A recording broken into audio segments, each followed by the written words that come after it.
bonsoir et bienvenue sur cette principale édition d'information sur Congolo TV. Vous m'avez reconnu, je suis Jean-Pascal Lokinda Badinga.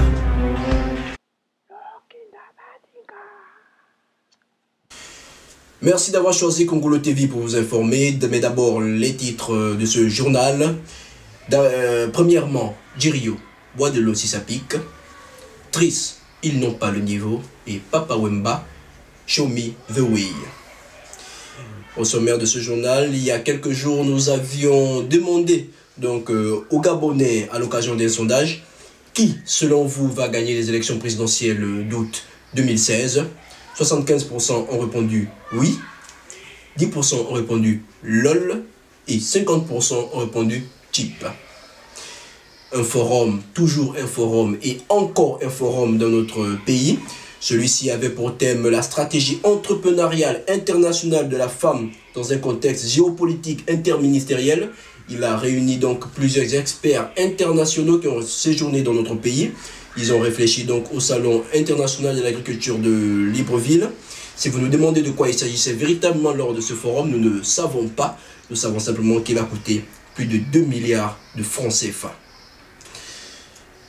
Sur ce journal, donc l'honorable député Célestin Vouzalé-Vouaz a fait une importante déclaration ce matin au siège donc de son parti. Déclaration durant laquelle il a annoncé sa démission du parti MDR. Nous rappelons donc que Célestin Vouzalé-Vouaz est l'un des plus anciens cadres de ce parti. Il a d'ailleurs été à sa création. Nous écoutons une partie de son discours, de son allocution, et quelques-uns de nos reporters étaient sur place donc pour lui poser quelques questions à ce sujet. Il s'agit bien sûr de Luc Tétois et de Michael Surbien. C'est partant des insuffisances constatées, notamment la corruption, la malversation financière, l'enrichissement illicite, que j'ai décidé, moi, Célestin Vouzalé-Vouaz, honorable député, de quitter le parti MDR et de rejoindre l'autre camp.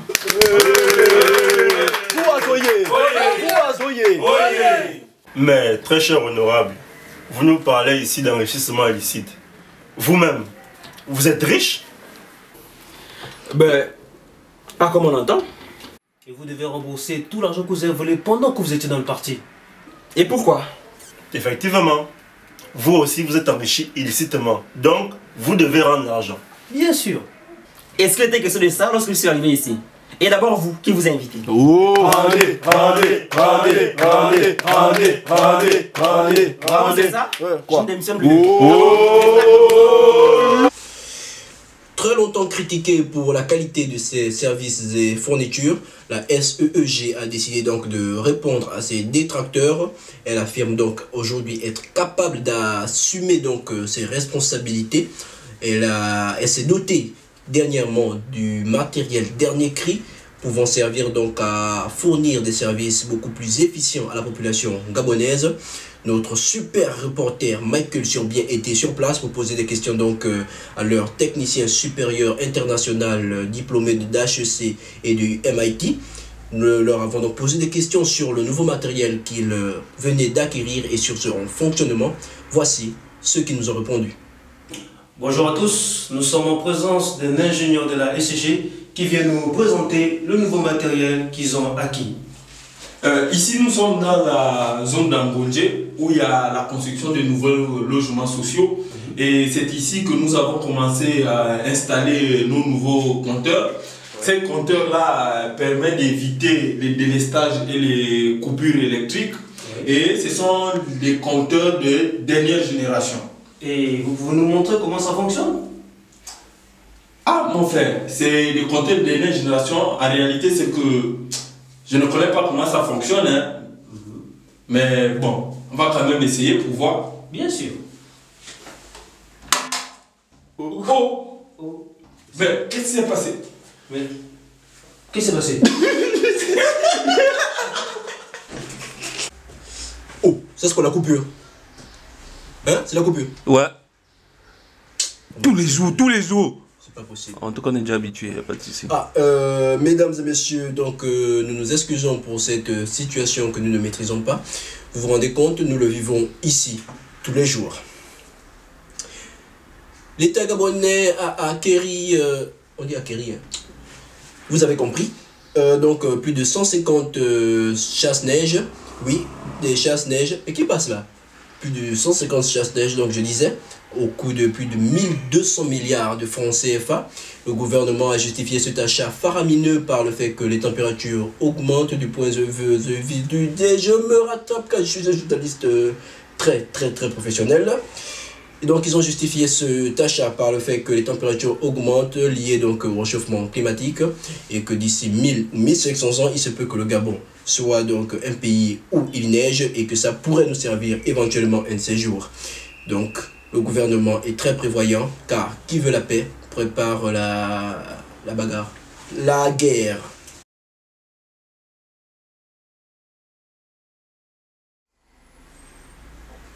Vous vous souvenez, il y a quelques mois, la secte islamique Boko Haram avait kidnappé plusieurs jeunes filles et les avait donc maintenues en captivité.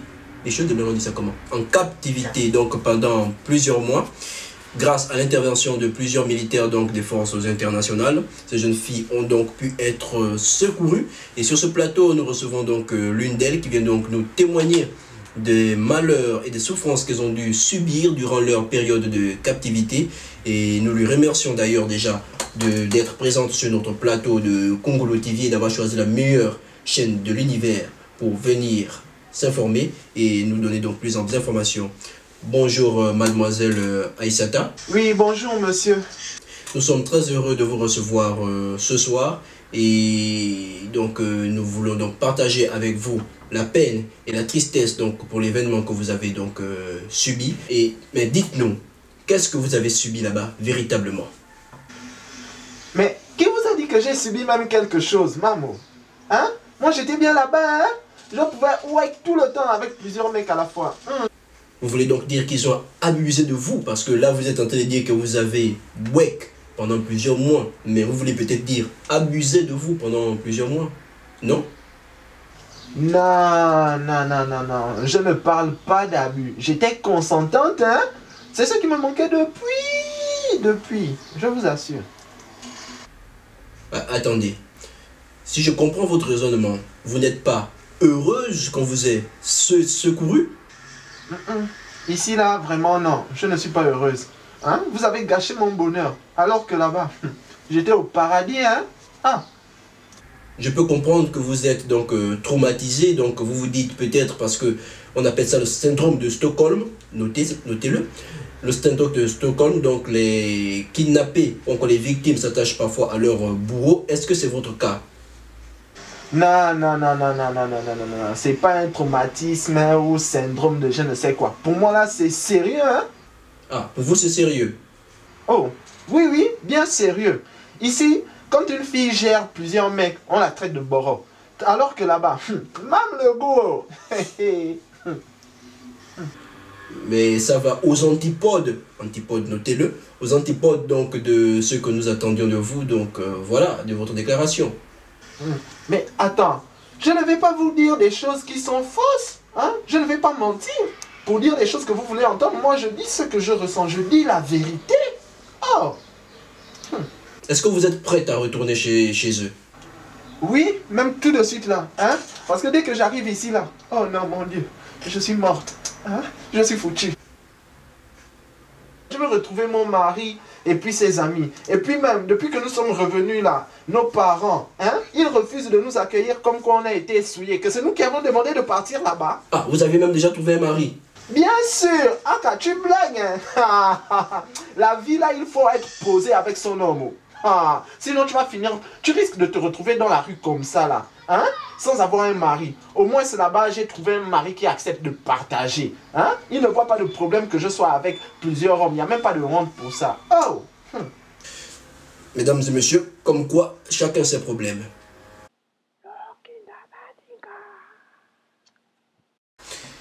C'est la rubrique micro-trottoir. Nous avons posé la question aux riverains de savoir dans quelle province se trouvait donc Logoué-Lolo. Ils nous ont répondu ce qui suit. Déjà, votre question est très mal formulée. La question c'est, Logoué-Lolo se trouve dans quelle capitale provinciale?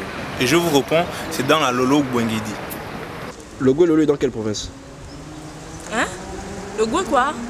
C'est au Gabon. C'est à Port-Gentil, non? Je pense bien. Oh! Alors que le n'est pas la province de Port-Gentil? C'est à Libreville. Non, à Makoko. Ah oui, c'est vrai. Ce journal est désormais terminé. Merci d'avoir choisi donc Congolo TV pour vous informer. Mais d'abord l'éphéméride avec donc cette question grâce à laquelle vous pouvez gagner donc plus d'1 million de francs CFA. Il suffit donc d'envoyer soit A, soit B, soit C, soit D. Donc au 82 82 82. La question est la suivante. Libreville a combien de provinces? A, 9. B, non. C, 4. Ou D. La réponse D.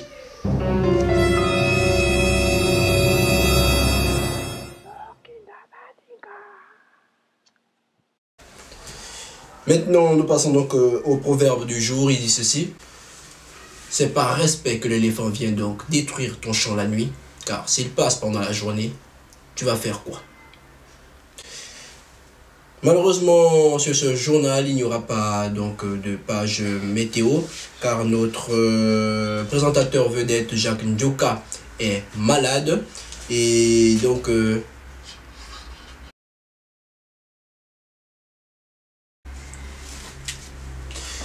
on m'apprend donc à l'instant que Jacques Ndjoka n'est pas malade. Il est actuellement devant les locaux donc, de Congolo TV en train de faire une grève relative donc au prétendu mauvais traitement qu'il aurait donc reçu de la part donc, des dirigeants de Congolo TV. Nous vous présentons donc les images qui sont tournées en ce moment même en direct. Il est là devant nos locaux. On lui pose donc quelques questions au sujet donc de sa manifestation et de son mouvement d'humeur.